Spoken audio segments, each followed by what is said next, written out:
just back to back to back, cuz you should just,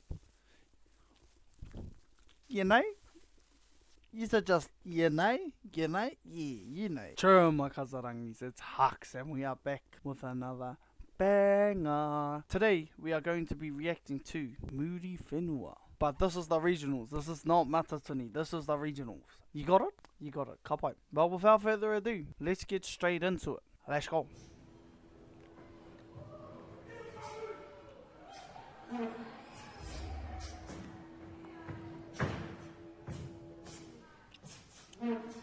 Gee, if you haven't seen this, now you're about to.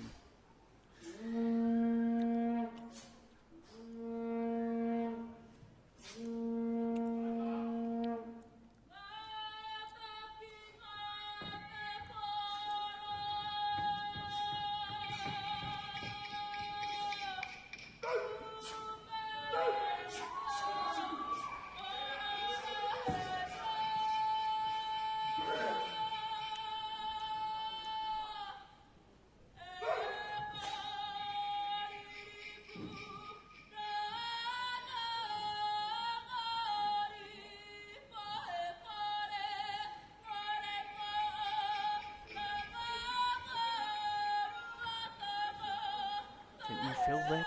Can you feel that through the screen? Can you feel that there? Cooking. Cooking.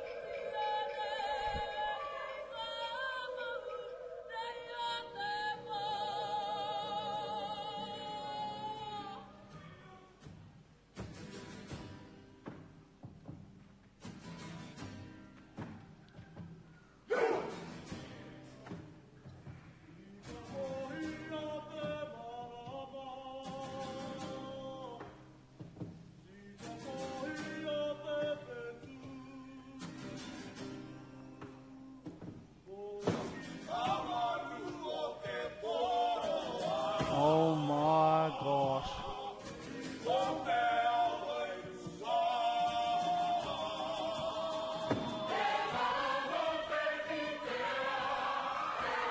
That's Papa Igonu for you. Let's go, y'all.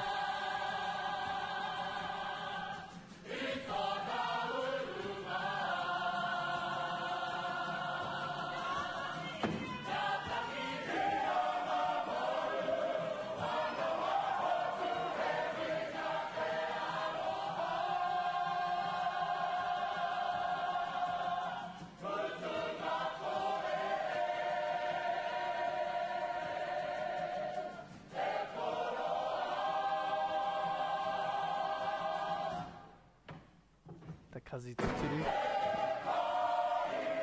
He's famous, by the way, guys. It's Wami. I love you, G.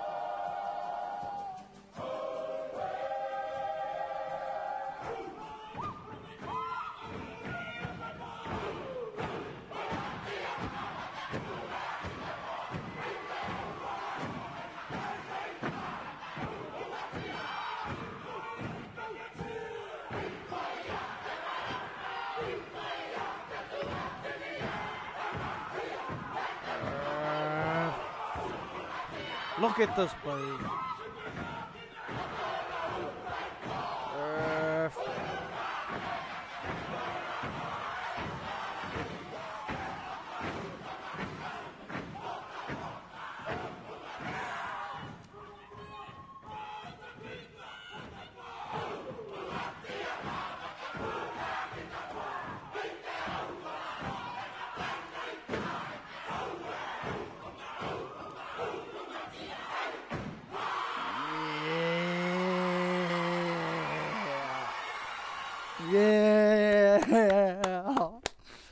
Let's go, Muri Whenua. Let's go. Cuss. What can I say? Muri Whenua all day.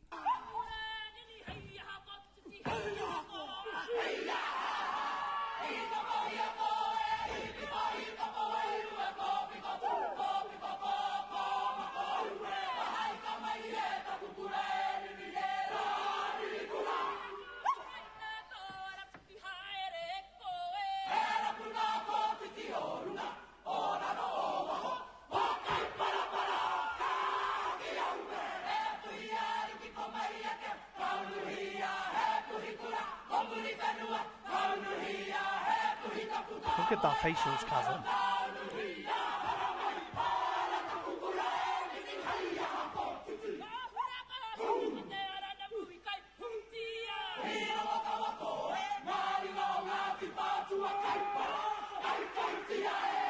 Look at that facials, cousin.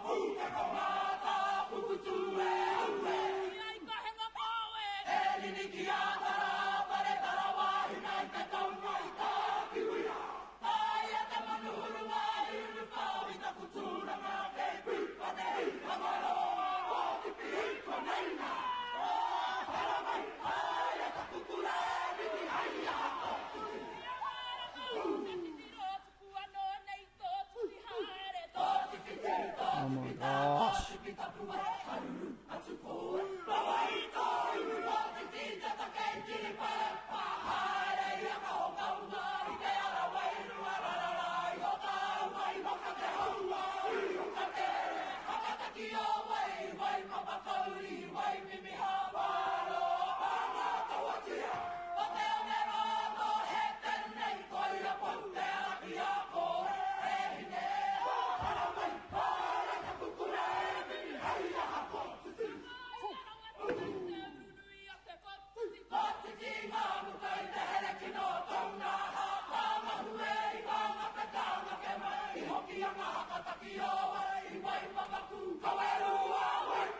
Kasi soami.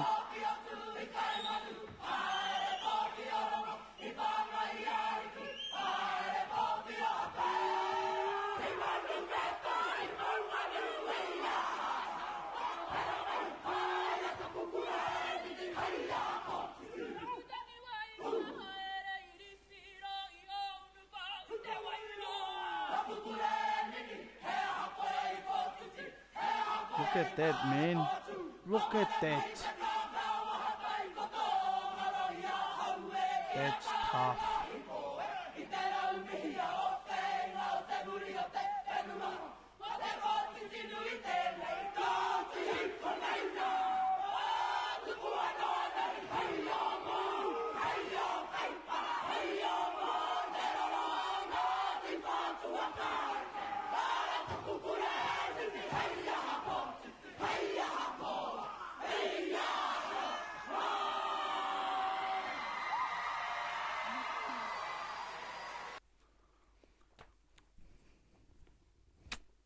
Gee, Muri Whenua was tough. That's all I need to say.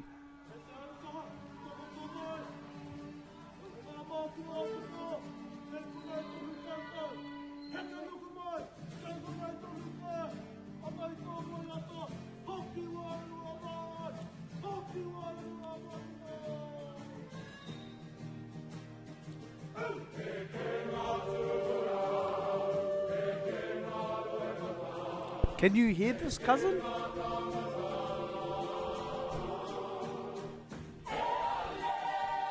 Oh my days!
cousin. Woo!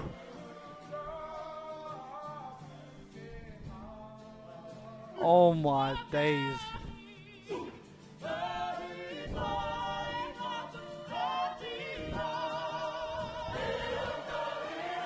Oh my days.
Holy heck, man.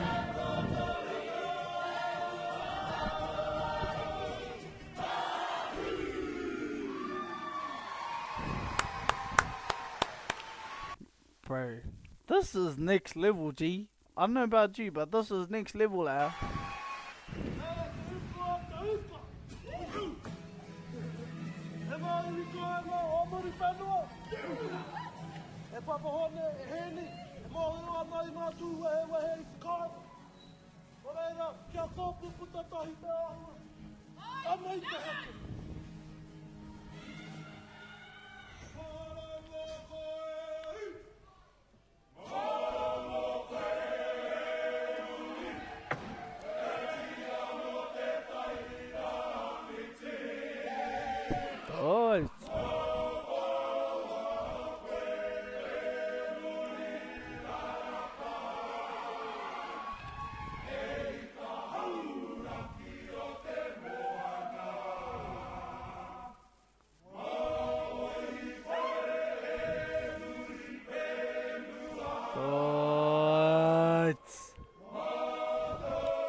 Oh, oh,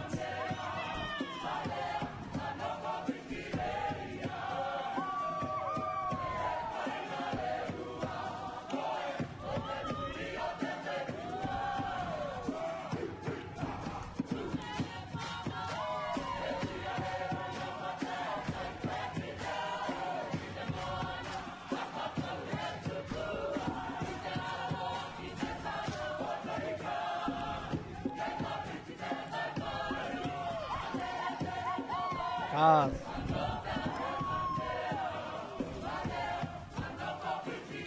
If you're not getting down with this, you stop watching my content, G. Honest.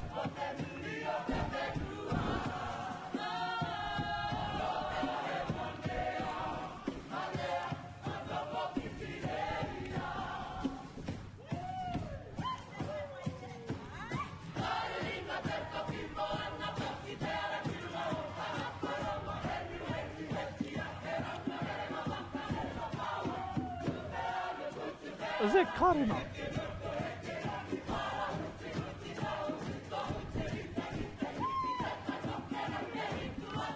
Am I tripping?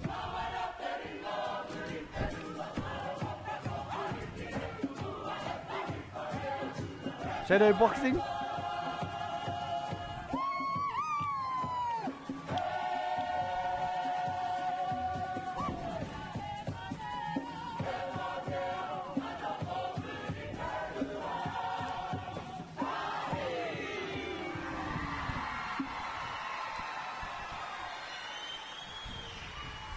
Tough.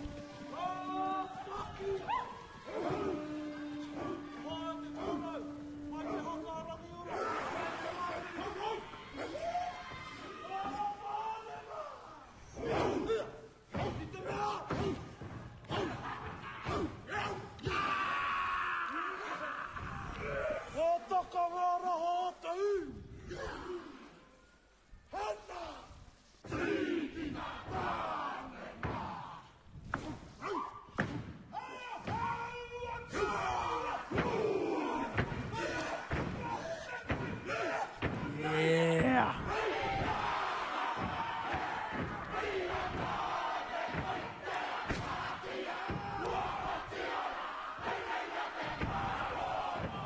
Watsawaniya. Heizamin Kai Hakaji.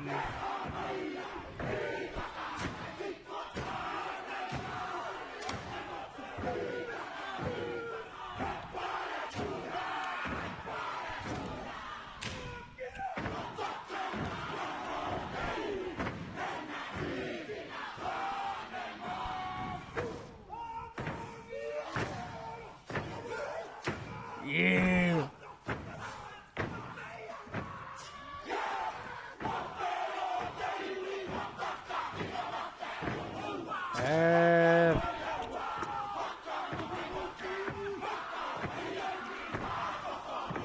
Look at him now.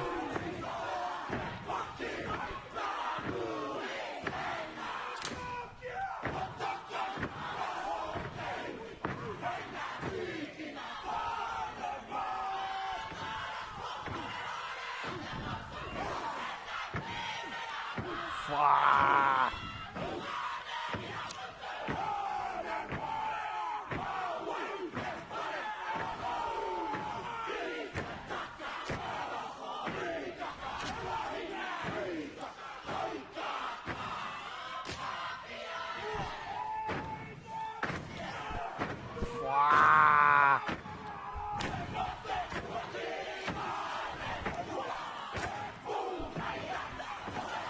It is Kaneda. No.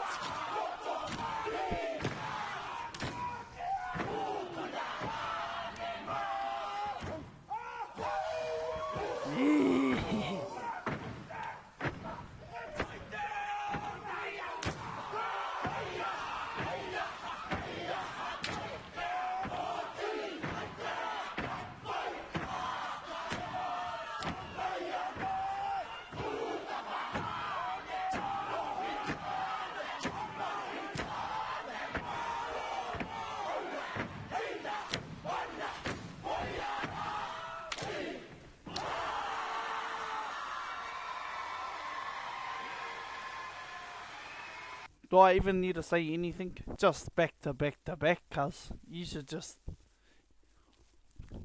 you know? You should just, you know? Yeah, you know.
If we were watching the same performance, you already know.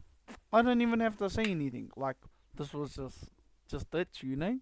They come in and they just dominated, G. I don't know what else to say other than gangster. This was G-Az. It was a good watch, that's for sure.